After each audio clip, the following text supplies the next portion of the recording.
welcome back. I hope you are having a fantastic summer, and I want to thank you for taking a few minutes to join us as we continue talking about the importance of holiness in our lives as we choose to do whatever it takes to follow Jesus.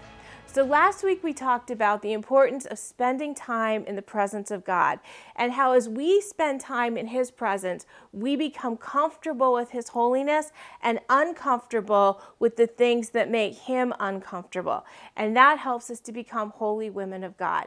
Well, today we want to kind of flip the coin and look at the other side of holiness, and that is the need for Christians to avoid compromise. And this is where it starts to, people start to get a little uncomfortable, but it is the absolute truth. Because I absolutely believe that in our modern church, compromise is one of the things that is holding Christians back from becoming all that God wants them to be and doing all that He wants them to do. It's what's keeping us from victory, from overcoming those things that we feel like we're constantly dealing with the same struggles and the same issues, and why am I constantly suffering these same consequences?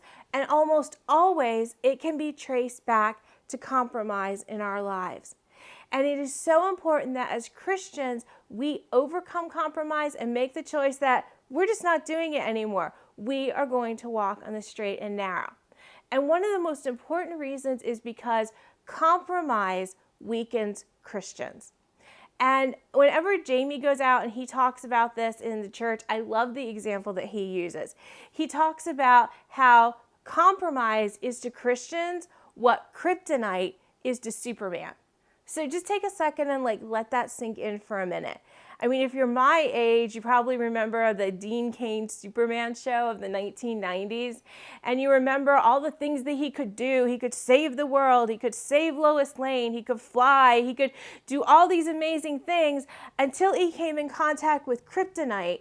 And then that weakened him and kept him from doing what he was supposed to do, from fulfilling his mission. And the thing is that we all have missions in our lives. We have things that God wants us to do. We have people that God wants us to reach. We have a destiny and a purpose that God wants us to fulfill. And yet, as we allow sin and compromise to come into our lives, those things weaken us, and they keep us from everything that God has for us, from experiencing and truly being the women of God who can be world changers. And there's another problem with compromise, and that is that it seeps in so easily. You see, I don't think most of us ever decide we're going to just go out and backslide and, walk away from our Christianity. This is just not a common story you hear among women who are involved in Bible study and listening to, Christian videos. Instead, it starts just a little bit at a time. It starts with excuses like, but it's no big deal.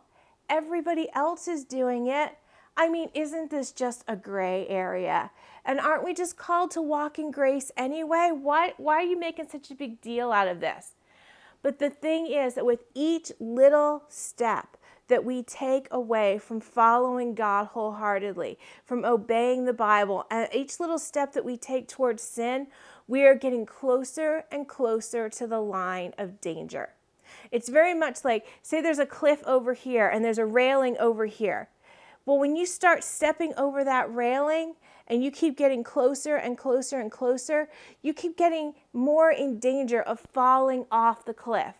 And what happens when you fall off the cliff? Then you have to experience the consequences. You have to experience the pain. And sin is the same way. The closer we get to sin, the closer we get to not walking in God's will, not fulfilling God's plan for our lives, but instead experiencing heartache and pain. And that is not what God's will is for our lives. Instead, He tells us to stay away from compromise and cling to Him, to do what the Bible tells us to do without excuse, without compromise, without trying to see how close can I get to the edge before I fall off, but instead wholeheartedly clinging to Him. There's a quote that says that the Christians in the early church used to say, "What do I have to do to be saved?" But today we say, "What can I do and still be saved?" And I really believe that if we want to be women of God who follow God wholeheartedly and experience everything He has for us in life, then we have to stop asking the question, what can I do and still be saved? We have to lay that aside and instead say, God, what do you want me to do with my life?